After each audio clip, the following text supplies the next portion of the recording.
कविता की दो बहू थी। बड़ी बहू का नाम रेणु था, जो देखने में काली थी।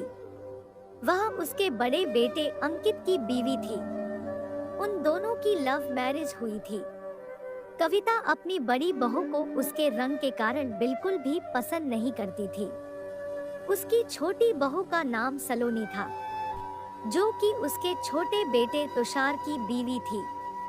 कविता छोटी बहू सलोनी को बहुत पसंद करती थी, क्योंकि वह देखने में सुंदर थी और उसको तुषार के लिए उसने पसंद किया था। रेणु कुछ दिनों के लिए अपने मायके गई हुई थी। कविता अपने पति से रेणु की चुगली करती है कि अगर अंकित ने मेरी बात मानी होती तो उसकी भी सलोनी जैसी सुंदर बहू लेकर आती। कविता का पति भी अपनी पत्नी को समझाता था कि रंग रूप से कुछ नहीं होता, व्यक्ति के गुण मायने रखते हैं। लेकिन कविता को कोई फर्क नहीं पड़ता था। एक दिन कविता के छोटे बेटे और बहू ने गोवा जाने का प्लान बनाया। उनको 2 दिन बाद गोवा जाना था।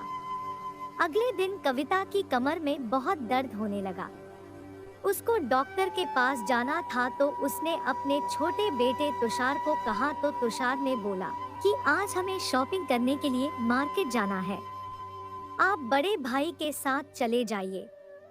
शाम को जब वह घर लौटे तो कविता की तबीयत ज्यादा खराब थी और घर पर डॉक्टर आए हुए थे।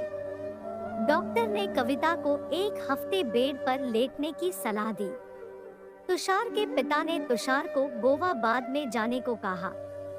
तब छोटी बहू सलोनी बोली कि हमने गोवा जाने का बहुत दिन से प्लान किया हुआ है। माँ जी तो रोज रोज बीमार होती है। यह कहकर चली गई। अंकित बोला, पिताजी कोई बात नहीं, मैं रेणु को कल सुबह ही बुला लूंगा। अगले दिन तुषार और उसकी बीवी गोवा चले गए। रेणु को जैसे ही पता चला कि माँ जी की तबीयत खराब है, वह तुरंत घर पर पहुंच गई। कविता को इस बात का पता चल चुका था कि रंग रूप से ज्यादा व्यक्ति के अंदर गुण महत्व रखते हैं। वह जिस छोटी बहू को अच्छा समझती थी, उसके गुणों ने उसको दुख पहुंचाया, जबकि जिस बड़ी बहू रेणु को वह पसंद नहीं करती थी, उसके अच्छे गुणों से वह बहुत खुश थी। सीख, हमें व्यक्ति के रंग रूप से ज्यादा व्यक्ति के गुणों पर ध्यान देना चाहिए।